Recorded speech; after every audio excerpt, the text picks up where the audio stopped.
Okay, good evening. Thank you for staying with us so late. And I think this is also quite a big feedback for us that we still have so many people even at this late hour during our first ever conference. And we will finish today's program with the sixth and last panel of today. The title of the panel is Technological Aspects of StratCom and Fighting Disinformation. This panel will be moderated by Jakub Goda, who didn't want any explanation to his name because he is so humble. And the panelists will be Professor Maria Bielikova from Campbell Institute for Intelligent Technologies, Peter Koshinar from Core Research and Threat Detection Specialist at Asset, and Tomáš Kryšák, my friend, and from Gerulata Technologies. The floor is yours. Thank you. Thank you, everybody, for staying with us this late. It's kind of remarkable to be at the conference at this point of time. So I will spare you of any lengthy introductions. Let's go straight into the discussion. Recently, we've seen elections in countries like Moldavia, Romania, and Czech Republic, and one of the things that we were able to see in all of these elections were coordinated networks of fake accounts, mostly or mainly on TikTok. This was one of the key discussion topics related to these elections, and we've seen how the countries tried to deal with this, whether it was successful or not. Tomáš, you are working with this in Gerulata. Can you try to explain how is it possible to actually identify not the lie itself, but the network of coordinated actors? How can you differentiate between a single random guy and between actually a disinformation campaign that is large, that is industrial, that is actually utilizing fake accounts at scale? So thank you. It's a great question, and I would say it really is also a very complex question. But to say it firstly very simply, it means that firstly you have to have technology to collect the data.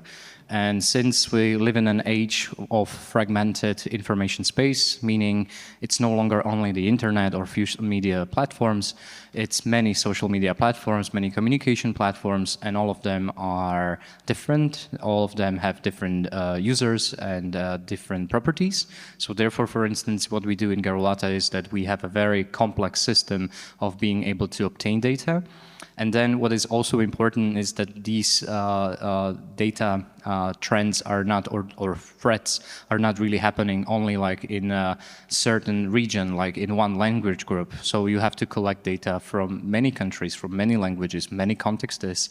And with that, you have to have a system where you can then sort out all these data and be able to understand what is the clutter and what is important based on variety of filters. So behind such analysis is a very complex architecture of technology, and that is something I think we'll be discussing today. How to actually make it work, how to obtain it, how to develop it, how to maintain it in an ever-changing world. It's a question of its own kind to actually talk about like how to access the data in a way that you are not going to be bankrupt or ending up breaking some law. So how to do it legally. So in the end, if you have all these elements and if you are fortunate enough to actually have a very good analysts, you are having the potential to actually have the analysis of what might be happening in the information space. And if you are also experienced, if you have been seeing these trends, threats, scenarios happening for some time, you basically start to understand what you can expect in certain times. So these are the basic stories that led us to actually be able to understand what is happening in the information space, what was happening in many European countries before the elections, and that, I would say, gives us the very unique set of tools that, in my personal opinion, are now the necessity of actually being able to defend democracies, defend information space, and also defend the integrity of election process. So this is basically something we are trying to protect with the technology we have at Carolata Technologies, but also I think it's also about creating a lot of connections with a lot of democratic actors who are present all across Europe. If it's academia, if it's the state, if it's think tanks, all of them are capable of working with this technology to actually have the better understanding of what's happening in the information space. And like we discussed this before this panel, we talk about like how the analysts in Czech Republic have been able in such a short time with so little resources to actually find out that there were these TikTok accounts that were creating manipulative content before the election. So they were threatening the integrity of the electoral process. But again, if you were asking questions who these people are, what technology they worked with, you would find out that they have been also pretty much connected with the people who are developing these tools, and therefore they are able to use them correctly or in a very effective way. So that kind of information is that present. I hope that answers that question, and maybe we can be then more specific. No, I understand. The Czech Republic is an interesting example because they were able to, couple of days before the election, to actually detect these networks. And it was like a small group of people who were able to identify this. They notified media, notified the European Commission, and the networks were taken down. But if the group wouldn't do this, most likely they wouldn't actually figure out the networks. So the next thing related to this is the question of attribution. Are we able, or how difficult it is to attribute these sort of networks if we identify them? Are we able to tell where they are coming from, who is behind them, or what is the level of uncertainty when it comes to attribution? Peter, can you tell us about this?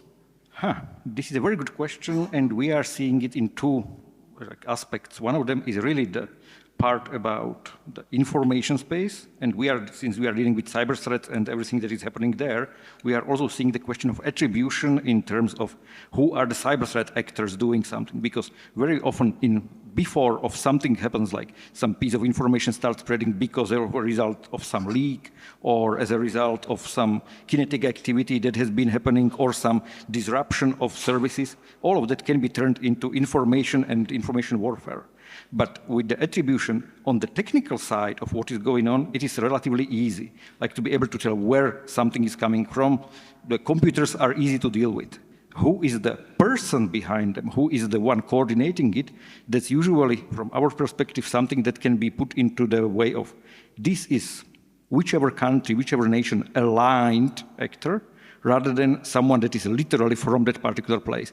This is something where the state is in better position to do this kind of attribution because of their availability of the various services that are dealing with people. But as soon as you are dealing with information and computer systems, it is the kind of thing where you can go all the way to the computer, but getting to the actual person is something that is, like Tomáš said, somewhere in the region of being borderline illegal, and it is not clear which side of the border you are at. So from this point of view, this is something where really one should be very careful with trying to state with absolute certainty that this is coming from, I don't know, this country that happens to be our neighbor, or the one that is neighbor of our neighbor, or that is the neighbor of neighbor of neighbor. But it is easy to say it comes with interests, or if it was this one, it wouldn't look different. That's the kind of like the saying that goes. So in our case, we are seeing mostly what is happening, and we are able to cluster the activities, but really the attribution to the particular actor is easier. Particular place in geographical sense is a lot more difficult. How is it with you, Tomáš? I mean, what we do and how we do it is kind of very complex, and I don't think we have enough time to actually talk about all the nuances of how this is being done.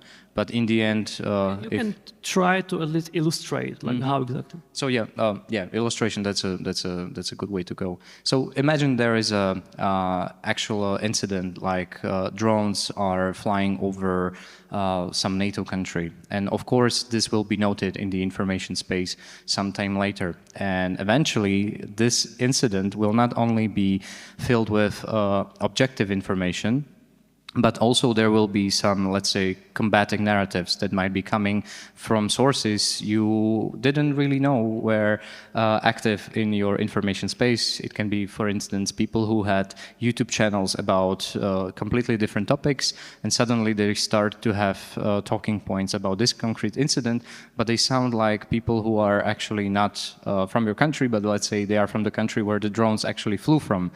And you want to find out like how come these narratives have so quickly come to be popular in your country, in your language group, and so on. So, for instance, with that, you can use the technology that is used for monitoring digital platforms. And if you already are monitoring, let's say, a big part of the space where you actually see that a certain conflict is happening, so you have a real interest to actually, let's say, monitor information space in 3 languages, you can then use such technology to actually see what are the similarities between, let's say, the phrases that are being used to actually pinpoint that particular event. And you can also see like who were the actors, and then see what was the, for instance, history of content and interactions they had before. And based on all that information, if you collect it and analyze it in a correct way, you end up having an objective picture of the network that actually can be attributed to a certain information operation. And for instance, in the recent past, there has been a lot of studies that actually help to uncover such networks, even in Slovakia and many other countries across NATO countries. So, as I was saying before, I really think this is one way how to actually understand what kind of situation we are facing. We also like to say that with this technology we have, we pierce the fog of information war, something that I borrowed from my favorite game, Age of Empires, where we actually have the fog of war on the map, so we don't really know what's happening there. But once you realize that you can have these watchtowers that give you like the insight of what's happening on the map, you know how to plan your next step, how to protect yourself, like how to have the good strategy. And I think this is something we really need to have even in terms of information security, because other than that, we are just playing this blind whack-a-mole game, which will not ever get us anywhere. So I think having this situational awareness, the correct picture of what's happening in the information space is a first step to actually have concrete strategy, how to move on and how to protect our democracies. Absolutely, and I will add one more thing. This is like auto moderation. I can just. Sorry, we don't really need you. But the important part is situational awareness is also applicable to the cyber domain. It is precisely the thing where you need to understand what is going on. And Tomáš mentioned it, and I cannot emphasize this more. The historical information is important. You cannot do everything based on the current state. In order to find out what was going on, you need to keep historical information, because it was the change from one behavior from one profile to another which makes it very important. It is the one that indicates something strange. And that's exactly the anomaly kind of detection, the difference in what was going on. That's the kind of thing which can be done only if you have the data that is now, that was in the past, you are able to compare it, and it is actually comprehensive enough, because if you are only getting little bits here and there, it is insufficient. This is where, like, doing it in the international way rather than just locally in one particular place, you cannot do like, let's protect Bratislava from disinformation. It wouldn't really work. Maybe Slovakia, but EU, yeah, probably. The world, definitely. These discussions are not new. We've seen these kind of attacks and disinformation campaigns and networks for years. So we are not in stage 0. We have already European regulation that should allow us to do something about it, or to allow European Commission to do something about it. Specifically, it addresses systemic risks of the platforms, and European Commission should be able to force them to act preventively against these sort of networks. Maria, in your experience, how does this work? What is your experience with European Commission or with platforms in this context of the Digital Services Act, of the regulation and its effects? Actually, I have to mention that we are researchers, and our primary focus is on detecting some harmful information, evaluation, assessment of quality of information. So it's not just about disinformation, but there are many more aspects, different techniques, how you can manipulate, even though it's not disinformation, and it's really important. And this is really a difficult problem, but we as researchers, we found out that, okay, we can do this, we can play with it somehow and get published really very nice papers. But especially for Campbell Institute that we established not because we want to do blue sky research and doing something like this, but we really want to have impact and doing real stuff, even though scientific and research. We very soon found out that the data are really important, not just we. We collaborate with Gerulata as well. And we found out that as researchers, we spend 80–90% of sourcing data. And then maybe we have some time for doing very nice stuff with large language models and so on. And so that was the reason why DSA was very welcomed by researchers. I was in one group where we defined rules for vetted researchers. It was 2 years ago, and still this actually doesn't work. We have one story. One of our colleagues, Ivan Srba, wrote a very nice blog, very long blog, because he mentioned the whole process. We were able to get some data after 21 months from TikTok. 21 months. 21 months, nearly 2 years. And still it's not what we really need. So we will now have from last week opportunity to reapply through Digital Service Coordinator of Slovakia, and maybe we will get the real research data.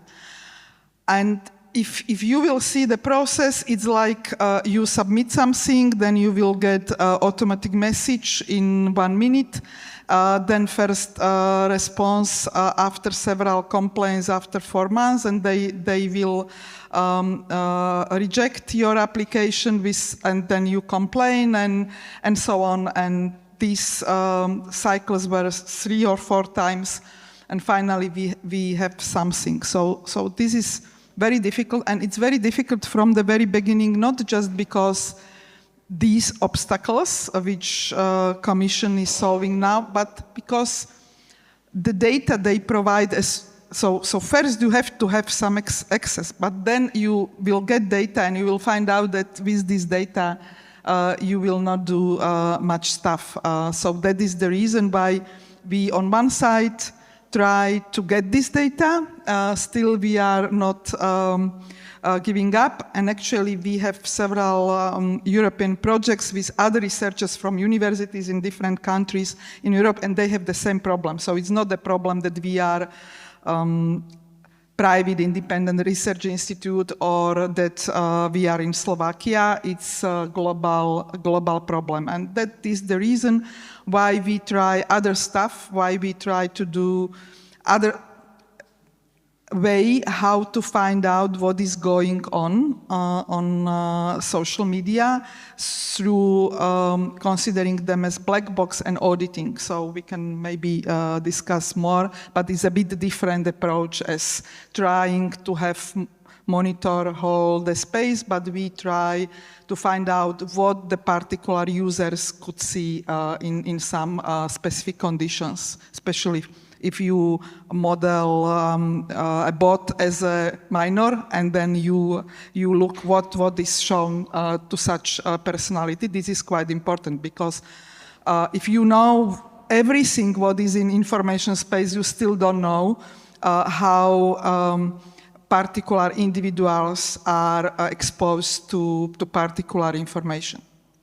There was actually just recently, the European Commission ruling that Meta and TikTok are obstructing researchers. So it seems like you actually confirm firsthand exactly the ruling, because they officially mentioned that they are obstructing. So I wonder whether it will get better or whether they will be fined under the DSA.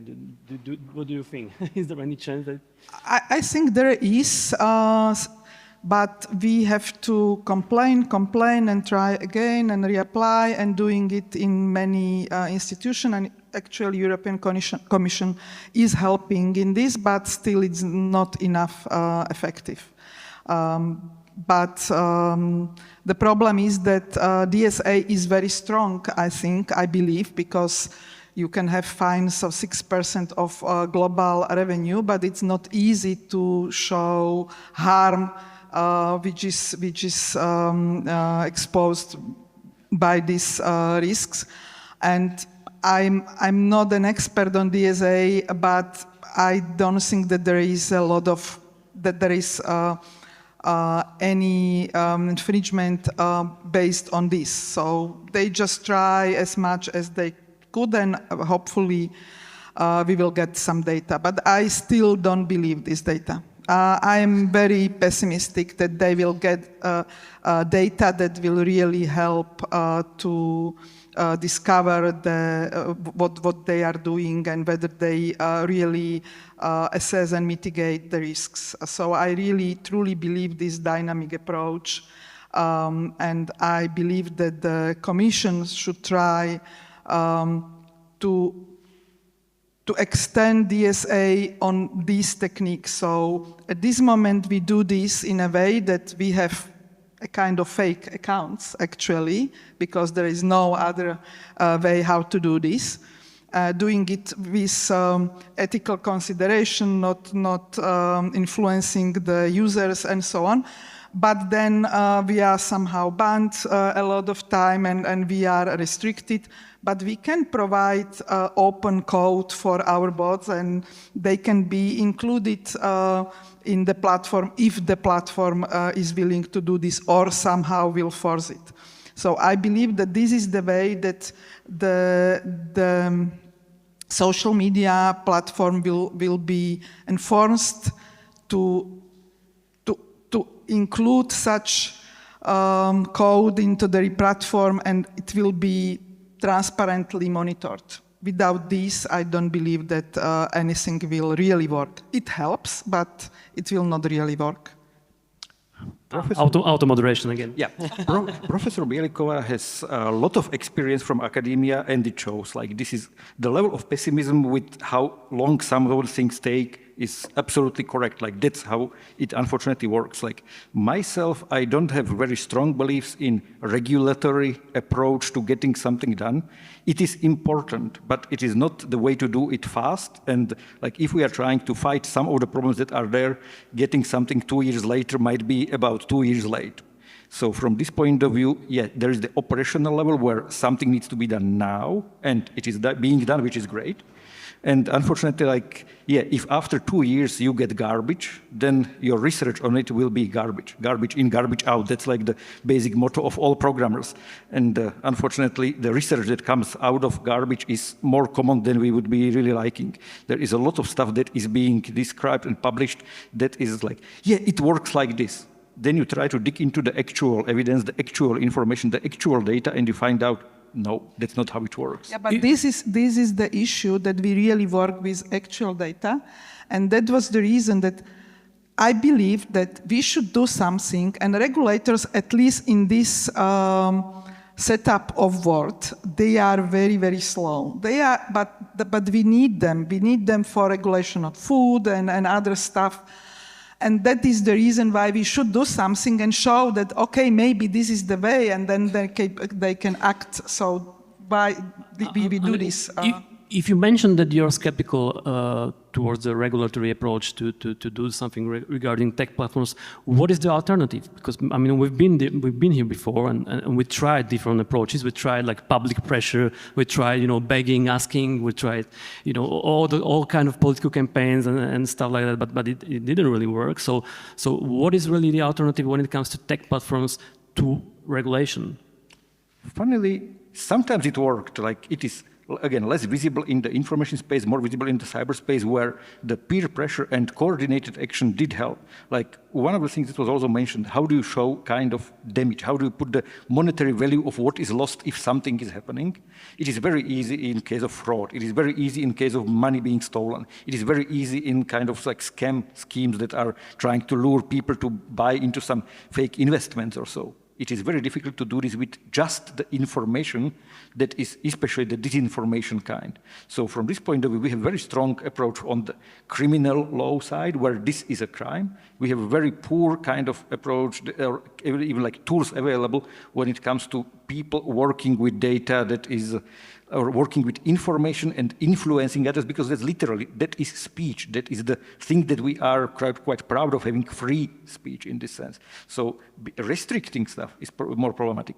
Making it more open, making it more accessible, because if something is available to everybody, it should be equally easily available to the researchers who can work with the data. It should not be like, it is easy to push the information to someone, and difficult for someone else to be getting the same kind of public information.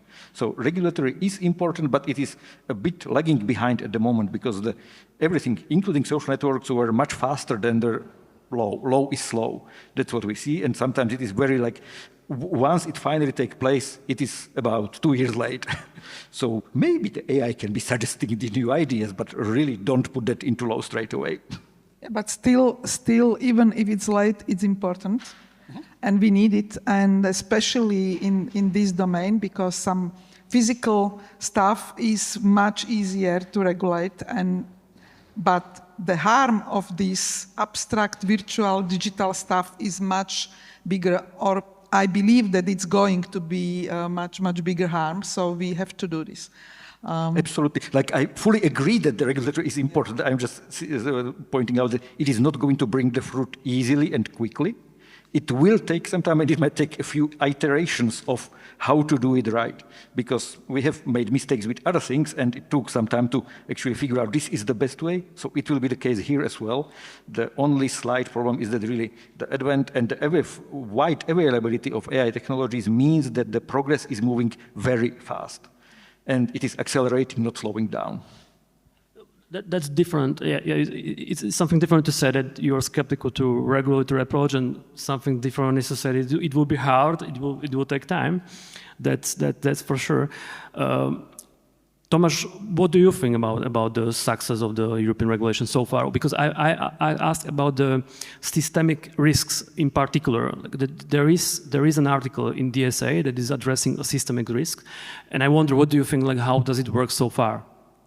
So I don't really feel or see any results yet. So I kind of agree with Peter that we are stalling from the solutions. And I would say that like when you are working in a software company, you know that quick fix can often be placed before the full release. And we also maybe need this kind of approach even when facing something as the problems with digital platforms. So currently, I don't think the regulations have yet brought any tangible results. I might not be correct on this one, but at least what I see from the data, from the analysis, I see that the situation is continuously worsening.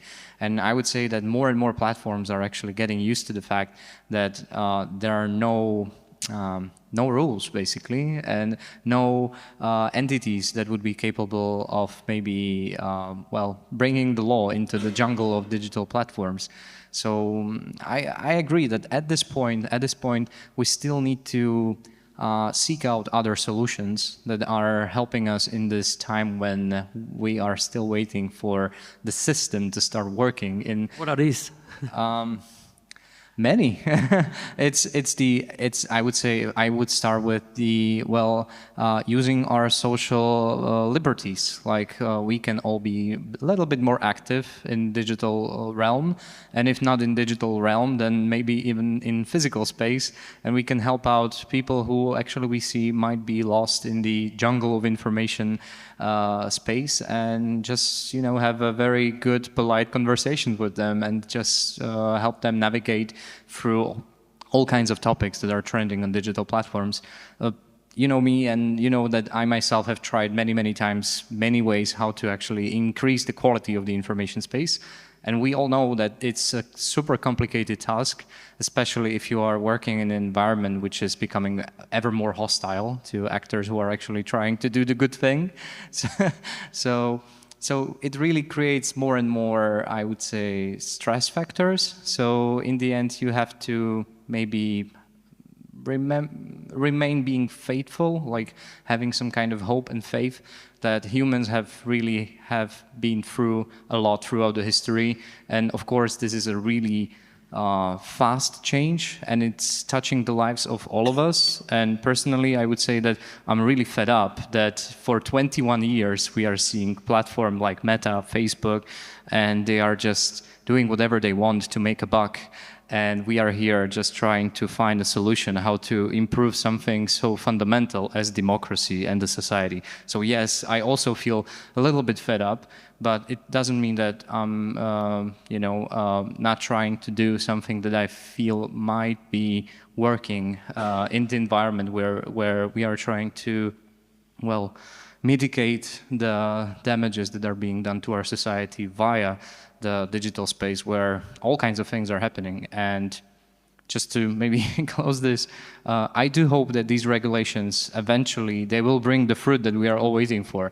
But honestly, I wouldn't be surprised if it would be more than 5 years. So I think we're gonna be like in really deep trouble before we're gonna see the fruit coming from the tree. I mean, the question is, how do we actually assess like what's happening on social media at scale? Like everybody has his own experience from his feed. We have some anecdotes. We can do it like in a journalistic way. We can see what is viral and so on. But how do we actually assess systematically or on a big picture, like what's happening on the platform? Is it getting better or worse? I think it is something that you are dealing with the social media auditing. Because can you maybe, Maria, try to explain like why is this important? Because from my experience, when I discuss this with people, when I tell them that there is a regulation and it will get access to researchers, they are like, okay, I'm going to sleep because this is not related to my. People are usually interested, like, okay, there are bots, there are networks, I want to see them taken down. I'm not interested in researchers' access and stuff like that. But I think it's really crucial, in a sense, to be able to, based on the researchers' access, to actually evaluate what's going on at scale, because otherwise we are relying on our own personal experience, which might be misleading, maybe. Definitely, and I believe that we should combine these both ways, just to have information about the space, about what information it is, what is popular, and so on. And on the other hand, as I already mentioned, that we have to have means how to know which concrete users or type of users are exposed to in social network. And maybe I completely agree that the regulation is really very small, very slow and not firm enough. But on the other hand, already now we see at least something. Because if you start to send we use mostly TikTok and YouTube, to TikTok bots, and you have a model of some archetypes of users, and then you will see that minors, especially young teenage, they are already not exposed to political ads. And this is part of DSA, so some of it already it's done.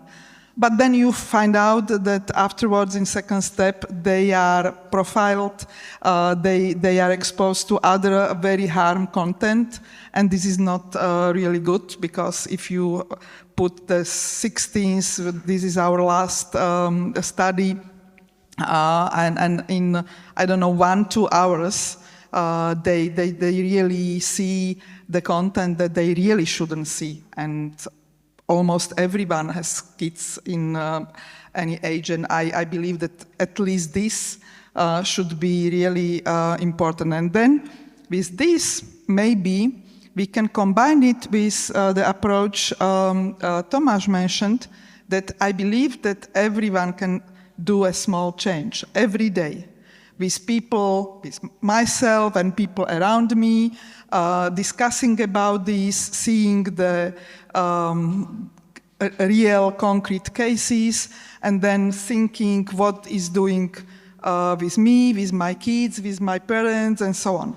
And probably this is the most effective way, actually, because if you do a regulation that you are forbidding something, and people don't want this, so they will always find a ways how to do it, because if it's forbidden, it should be good, because someone decided that it's something there. So I really believe that this approach should be much more, should get much more attention, but it's really very, very problematic, because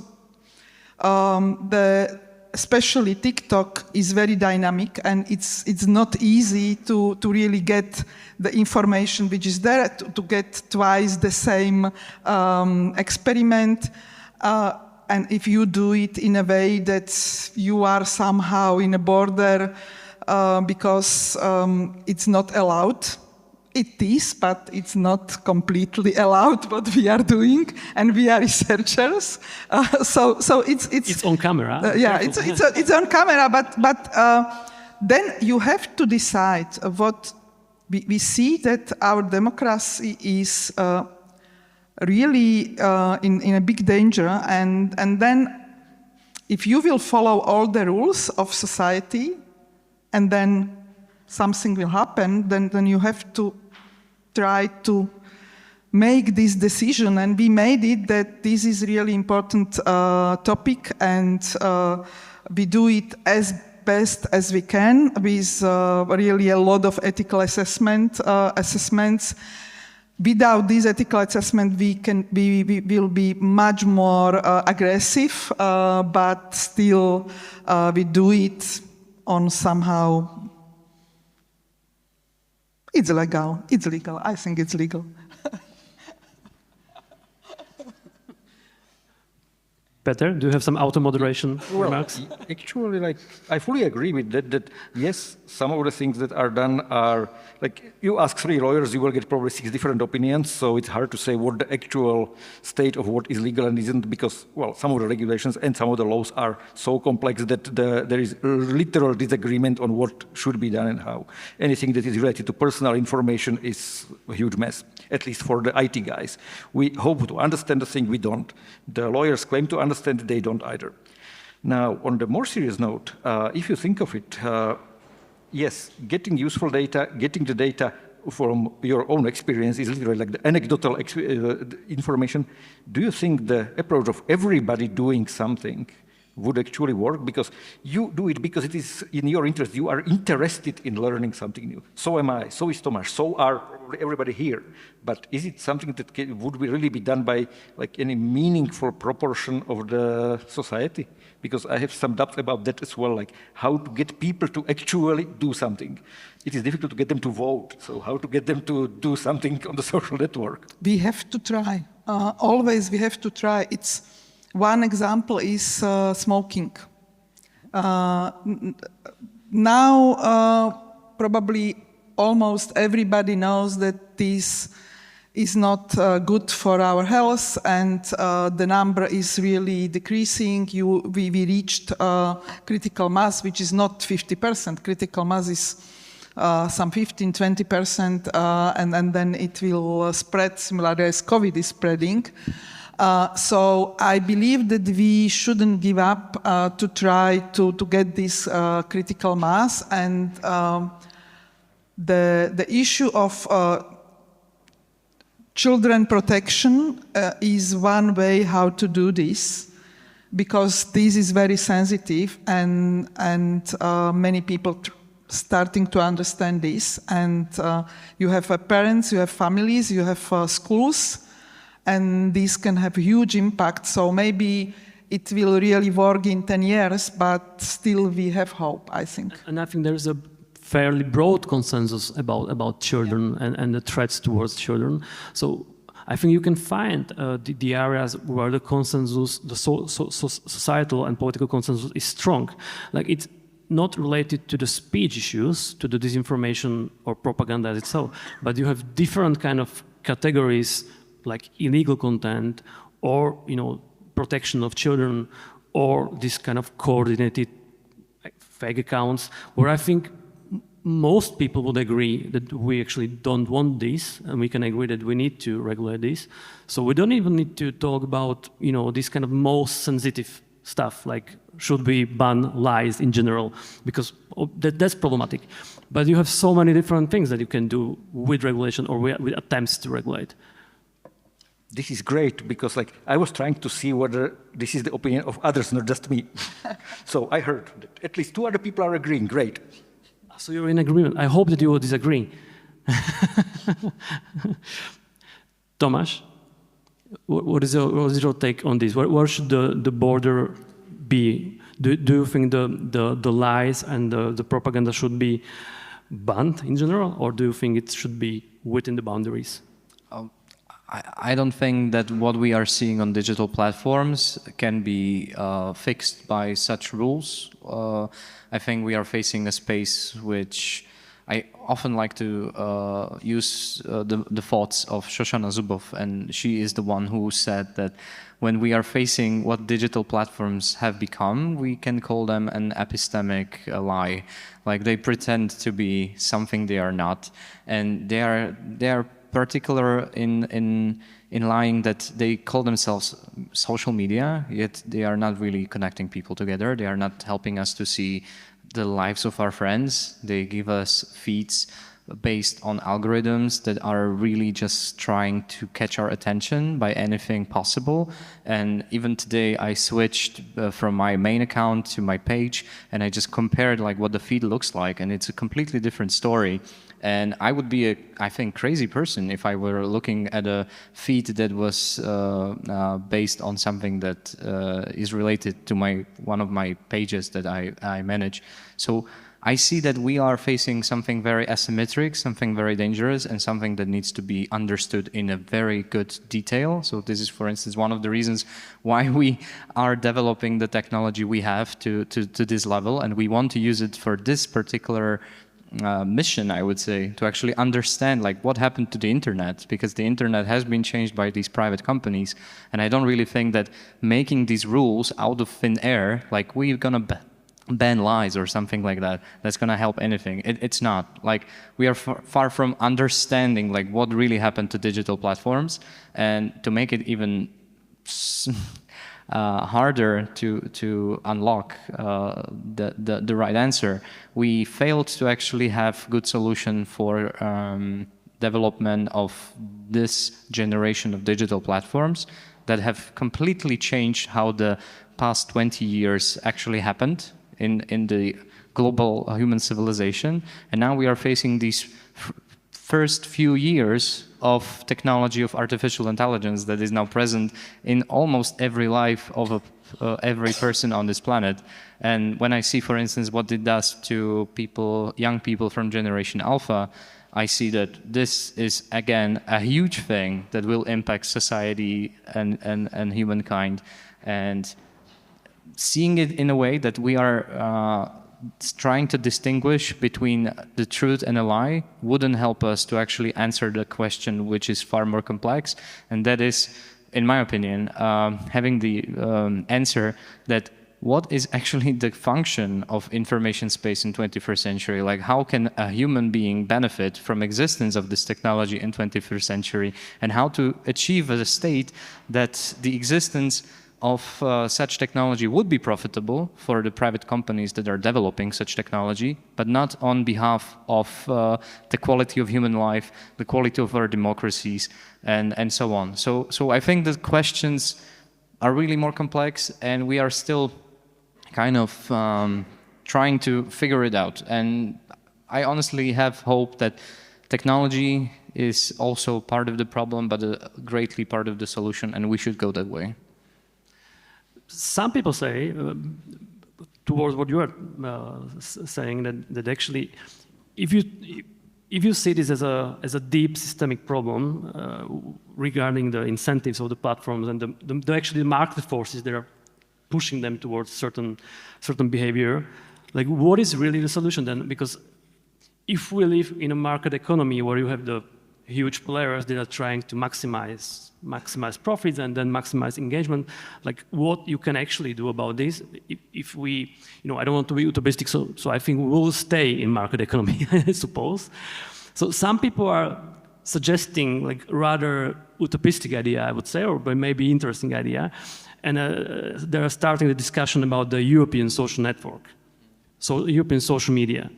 Like, what do you think about the idea like this? At the same time, it sounds silly, but at the same time, it sounds like an answer to what you were mentioning, because we can't control the market, we can't control the global corporations, their basic incentives. So is there any chance, or does it make any sense to discuss a prospect that the European Union or the European companies or some kind of cooperation between them will build our own social media that would work, like you were mentioning, that it would work in a way that it will actually connect people and will have different fundamentals? Like, what do you think? Does it make sense, or is it just silly?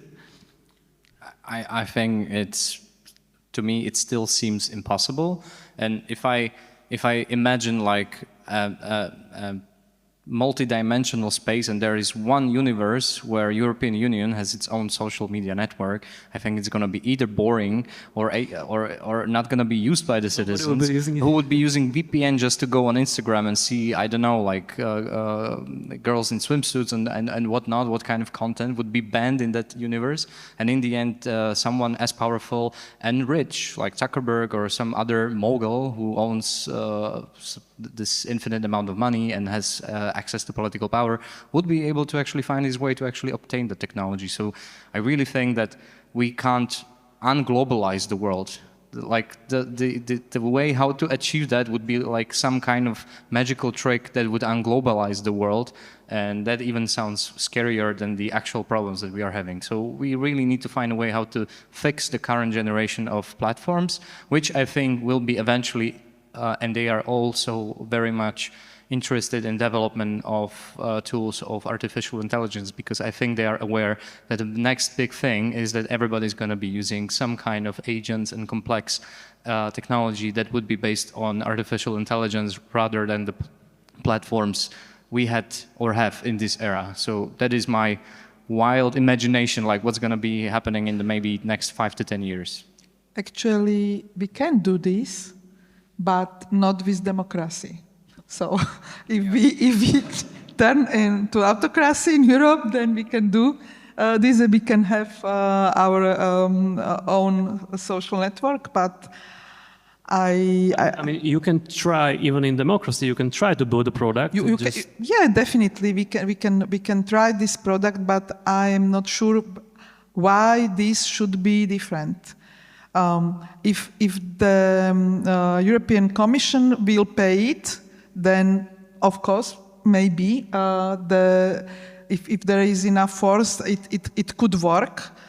If a private company, then okay, it's independent. Maybe people will join, but then what is different between European company? That European company is more honest than US or so. They need to make profit.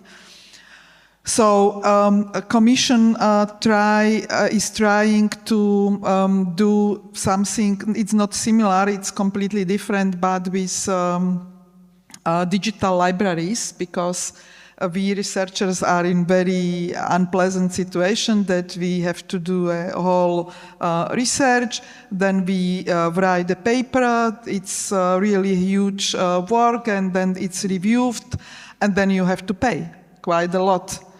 And usually US associations like ACM and so on. And then European Commission started own portal for publication. So just put it here, you will have it for free, but nobody wants it because it's not recognized. So maybe we should try, we should start. Without this, we will not know, but it's, I think, one small piece to the whole picture, and we should do a lot of things, not just one of them. I mean, the question, like, what would be different with the European social media? The difference would be that it would be non-profit. So the incentives could be different. So there wouldn't need to exist the the engagement maximization. The structure could be different potentially. If this is well communicated and it will get critical mass, it will be non-profit with some reputation recognition. Companies like Asset can contribute as well. There is a lot of companies like this. Then it could work. Yes. Oh, okay. I'm surprised. Yeah, but the question is really like, what would be the incentive, not for the one who is running it, but for the people to actually go to it, to visit it? What makes it interesting? Like, it is similar to what UK has started recently with their regulation for porn websites. Like, who would be actually paying for internet without porn? Practically speaking, who doesn't want to see it will just not go to such pages. Who wants to see it will try to find a way to circumvent something. So basically, it is precisely, if someone is trying to see the content that would not be available on the European network, on the European social network, why would they be going there? They would be going where they find this content. But this is precisely where AI could help, because the content that is currently created by someone else, because you get it because someone else created, then you can just consume it.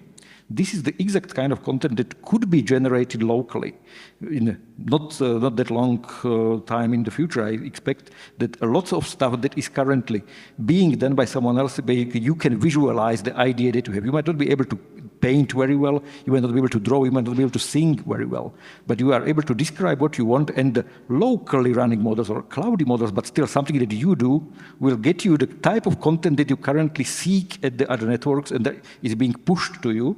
Whereas if you do it for yourself, it is not the network aspect anymore, and therefore it might actually lead to the decline of these push-based networks rather than the ones where you get the content you are looking for by not going somewhere but just creating it yourself. If you are looking for, I don't know, interesting book that like the next book in a series that nobody has written, the AI can generate the book for you. The fan fiction works very well. You don't need someone to write it. It will be done for you, which could actually help. But yes, it will lead to fragmentation, and I'm not sure it will lead to better society. But it means that sounds even scarier than what we have now. It actually sounds scary, precisely. But at the same time, it is something that is, in a sense, doable. You can already now create content for yourself that way that you don't need to seek it. Someone else doesn't need to do it for you. I mean, do why? people want this? Why would we have this? Because I really want to know what content is generated and what we have as society, a problem that we live in digital world. As Tomáš mentioned, for everybody is different. So then we don't have some joint stuff, and everybody is looking in something different. It's connected somehow, but no one knows. So it sounds dystopic, yeah. We are going from one extreme of like public social media, European, to super utopistic AI-generated social media. So. But the final question, I guess, because the time is running out, do you believe there is a chance to regulate, but to regulate specifically the design and the algorithms, to go to the core of the social media operation? So I'm not talking now about just the access for the researchers or just content moderation of illegal content and stuff like that, but the core of the social media, that is the way how it actually screen and recommend content. Is this something that is theoretically possible to regulate, or this is just impossible? I don't think at this state possibility to do this, because first the problem is that even these deep AI, deep networks, even the companies, they don't understand completely what is going on. They just see what are the parameters and so on, and they play. Even they don't know. Yeah, even they don't know. So how you can then do this, and then they should be willing for this. And I don't believe that they will reveal this information. There is no chance for it. At least in current state, this is my opinion, as we have very short time. Even if they revealed it, it would not be understandable. Just like with many other things, if I tell you, oh, you just take this magic big matrix and multiply it by this vector, you get the 27. If it is 27, you get this picture. What does that mean? I have no idea. I think we might go back to some of the things that have been tried over the past 20 years, and some of them were actually quite rational, like maybe digital platforms should be following the same rule as other entities that exist in the information space. Like they should be responsible for the content that they are showing to other people, and like all kinds of legislations that are actually regulating the media should be applied to digital platforms as well. So I don't think like tweaking with the algorithm would actually make such big difference if we see that even more fundamental things have been somehow, I don't know what's the right term, but maybe gaslighted by the digital platforms that wanted to, make money in a world where there are no rules that are applied to them. And we fell for that. And I think that's a bigger problem than now trying to perfect the platforms, because it's the real people who are crooked behind them, and we need to fix the... I see the red screen screaming at me. So this is the end. It indicates it's the end. I think we covered all the, the soft solutions, the super extreme solutions. There is no magical solution apparently. So thank you very much for this discussion. Thank you, and thank you for staying with us. Thank you.